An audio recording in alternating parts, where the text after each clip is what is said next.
Hello everyone, welcome to our channel Nutrify में।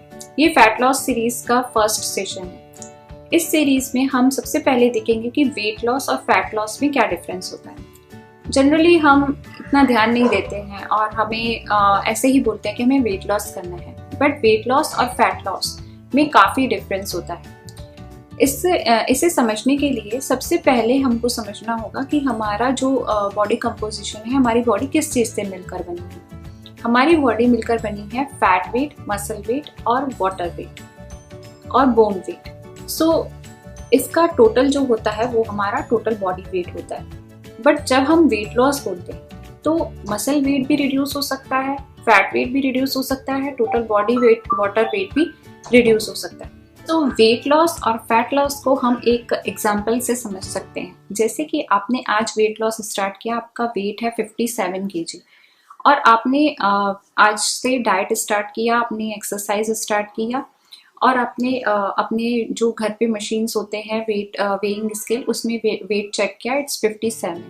उसके बाद आपने डाइट स्टार्ट करने के 5 दिन के बाद वेट चेक किया, आपका कुछ 56 या 55 इस तरह से वेट आता है। बट वो सिर्फ वेट का नंबर्स रहते हैं, वेट के नंबर्स रहते हैं, उसमें आपको फैट का, मसल्स का, बोन का, उसका कुछ भी आइडिया नहीं होता है। समटाइम्स ऐसा होता है कि आपका फैट रिड्यूस होता है और आपकी muscle, lean body weight gain होता है, तो आपका वेट वहीं रहता है। तो आप कंफ्यूज हो जाते हैं कि आप इतना डाइट फॉलो कर रहे हो फिर भी आपका वेट कम नहीं हो रहा है। तो ऐसा नहीं होता है, कहीं ना कहीं वो आपको इफेक्ट कर रहा है, बट आपको ये समझ में नहीं आता है कि आपका वेट जा रहा है कि फैट जा रहा है। और कभी कभी ऐसा होता है कि आपका फैट जाने के बाद भी वो स्केल पे नहीं दिखता है, क्योंकि उसकी जगह पे मसल गेन हो जाता है। अब आपने जब कुछ दिनों के बाद वेट किया, आपका 54 आ गया, आपने 57 से स्टार्ट किया था, 54 आ गया, बट आपको अगर मसल का, फैट का और आपका टोटल बॉडी वाटर का कुछ भी आइडिया नहीं है, तो आपने क्या रिड्यूस किया आपको समझ में नहीं आता है। आपने मसल भी लूज़ किए, फैट भी लूज़ किया, हो सकता है कि 1.5 kg आपने मसल लूज़ किए, 1.5 kg फैट लूज़ किया, तो आपके उसके साथ साथ मसल वेट भी जाता है। तो ये एक कंफ्यूजिंग हो जाता है कि आपका एक्चुअल फैट लॉस हो रहा है कि नहीं हो रहा है। बट अगर आप कुछ ऐसे टिप्स मेरे फॉलो करेंगे जिससे आपको घर पे ही पता चल पाएगा कि आपका एक्चुअल फैट लॉस हो रहा है या मसल लॉस हो रहा है। सो ये सीरीज एंड तक देखिए, जिससे आप एक आइडिया ले पाएंगे कि आपका एक्चुअल फैट लॉस हो रहा है कि नहीं हो रहा है। उनको फैट लॉस चेक करना होता है तो कुछ पैरामीटर्स होते हैं जो हमें चेक करने होते हैं। इसे हम कैसे चेक कर सकते हैं? बॉडी कंपोजिशन एनालिसिस करके हमें एक मशीन मिलती है, उससे हम ये चेक कर सकते हैं, बट ये मशीन काफ़ी कॉस्टली होती है।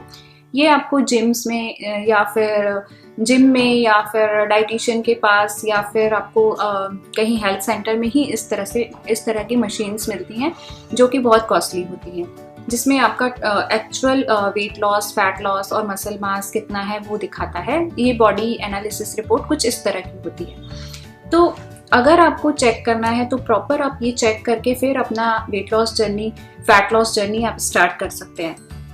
बट अगर आप घर पे ही वेट लॉस कर रहे हैं या फिर घर पे ही अगर आप वेट मशीन से अपना वेट चेक कर रहे हैं, तो उसमें आपको ये कंप्लीट आइडिया नहीं मिलता है कि आपका फैट लॉस हो रहा है कि मसल लॉस हो रहा है। तो वो एक्चुअल आपको वेट जो होता है वो कुछ दिनों में आपका डाइट फॉलो करने के बाद वो वेट कम दिखाता है, बट इसमें आपको ये नहीं पता चलता है कि आपने वाटर वेट रिड्यूस किया है कि मसल वेट रिड्यूस किया है कि एक्चुअल फैट लॉस किया है। तो हमें हमेशा फैट लॉस पर फोकस करना है, ना कि वेट लॉस पर। वेट लॉस मीन्स आपका उसमें हेल्दी वेट भी कम हो जाता है। तो fitness is not about weight loss. उसके लिए अगर आपको फिटनेस चाहिए तो आपको कंप्लीट फैट लॉस पे ही फोकस करना चाहिए।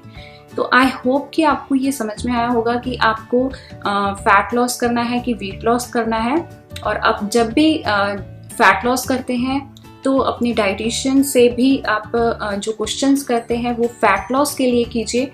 और नेक्स्ट वीडियो में हम देखेंगे कि बॉडी कंपोजिशन एनालिसिस कैसे होता है, आप इसे घर पे कैसे चेक कर सकते हैं, और जो भी आपका बॉडी कंपोजिशन एनालिसिस है वो एक बार करने के बाद आप अपना फैट लॉस जर्नी स्टार्ट कीजिए। So thank you for watching this video.